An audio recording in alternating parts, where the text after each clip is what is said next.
Alright everyone, there's a very good link in the description. This was written on Substack by Glenngreenwald. Of course, he's moved there because I think it was into The Intercept he was working for.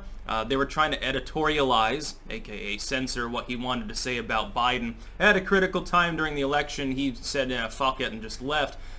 For which, by the way, they attempted and failed to completely haze him on Twitter and elsewhere.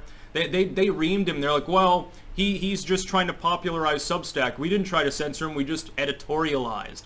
Well, yeah, you tried to force him to sanitize an article about Joe Biden because you support Joe Biden. You have a political bias, and you censored him. So therefore, he left. And he probably took a huge chunk of your audience with him, and now you're fucked. But I agree with the substance of the article, which is that what he points out, and I mentioned this briefly in my first video of the day. What he points out is that it's basically a form of projection when you think about it. When you look at the mainstream media and mainline, like politicians and corporations and so forth, Silicon Valley heads, what they say about Trump, which is what they say about, and I'll go actually a layer further than this in analyzing this too, that basically they think, or they claim that he's an authoritarian. He at least wants to be dictatorial in nature, if not is. He's basically an evil blowhard, and he wants to rule the roost and be emperor. He wants to literally be God Emperor, surrounds himself with a bunch of yes men and an echo chamber, and is out to lunch.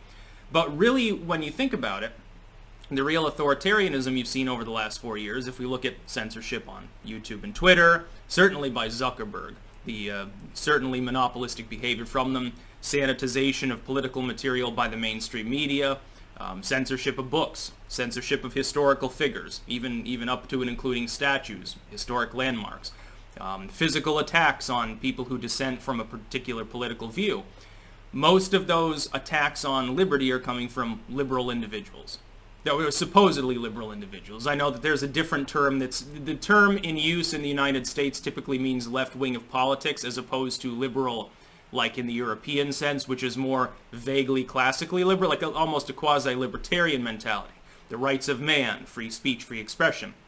Totally different in the U.S. The problem is that you've got a two-party dichotomy of partisan politics that means that the Democrats, which would normally represent some aspects of moral liberalism, and then the Republicans kind of in the fiscal sense, now really they lean authoritarian whenever they're in power because they're constantly trying to suppress, and the other side normally becomes a little bit more liberty-loving.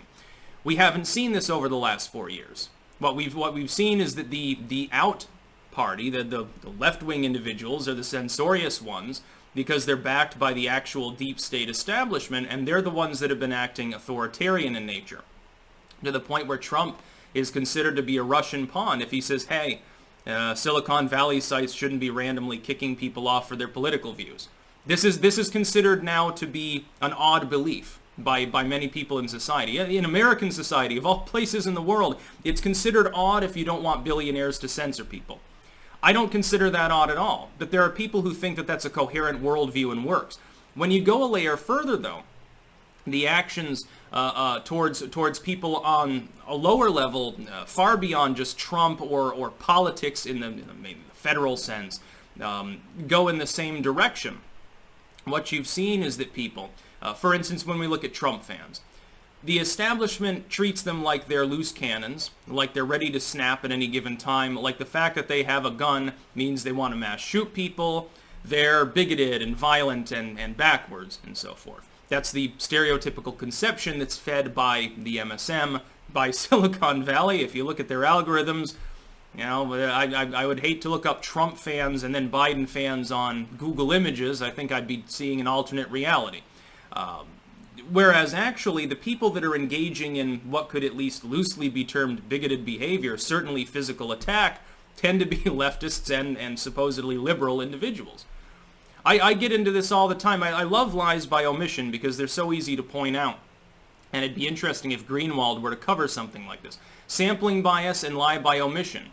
We've got a situation in which in many U.S. cities you have sympathetic far-left DAs that repeatedly refuse to charge or jail people for bad behavior if they happen to be like Antifa or BLM. And partially, I think it's not even just sympathetic individuals, but individuals that don't want to get called bigoted. They don't want to get called extreme far-righters or something like that. Well, you jailed Antifa members. Don't you know Antifa fights fascism? And so naturally, if you look at crime statistics, you'd think that right-wingers are much more violent, because there aren't any DAs that are sympathetic towards them or care enough about the response if they do jail someone like Amon Bundy, as opposed to someone from Antifa, as opposed to BLM. They get off the hook much more easily, therefore you have a discrepancy that then that fake data, which is what it is, gets reported by groups like the ADL and the SPLC to push their agenda because they're getting more money and trading more favors with the Democratic Party. That's what it boils down to. If you want dictatorial behavior, just look at the oligarchic lame establishment. It's a party of a few thousand extremely wealthy people, a few thousand high-level political and social figures, and a bunch of extremely rich, vapid celebrities. That's the head of the Democratic Party. It's the head of leftism in the United States. It's the reason why leftists like their overpriced crapple products. If you look at the other side, the upsurging populism, it's not. It's a bunch of working-class stiffs that are tired of the establishment robbing them blind and then not representing U.S. interests, but they're considered to be extreme for having that view, simply because they believe in constitutional principles. What Greenwald is pointing out goes far beyond just the projection of the mainstream media and lamestream political constructs towards Trump. It goes far, far further from that. Even the rights of the accused. You see Trump getting referred to as dictatorial for pardoning people who were only charged in the first place because of an investigation that was the higher level equivalent of cops planting crack on a person. Now, normally, the liberals and leftists, certainly, they're not on the side of law enforcement and such things, but now they're worshiping the FBI for putting people in prison on, pardon the pun, trumped-up charges that wouldn't even exist if it hadn't been for a foreign spy sending a shitty dossier funded by the Hillary Clinton camp to a couple of blatantly politicized lower-level FBI characters. And that never gets fully explained, by the way, by the MSM. They don't even want to talk about Hunter Biden's laptop. They're still not talking about it. They're not talking about the CCP leak either. Remember how quickly they hushed that aside. It's sort of like the Michael Hastings killing many years ago. When something disappears that quickly despite so many unanswered questions, and there are so many oddities, Epstein's suicide comes to mind. Don't you think that people that are supposed to do investigative journalism should, I don't know, do their job and investigate? But no, it's because they're like TASS or Pravda.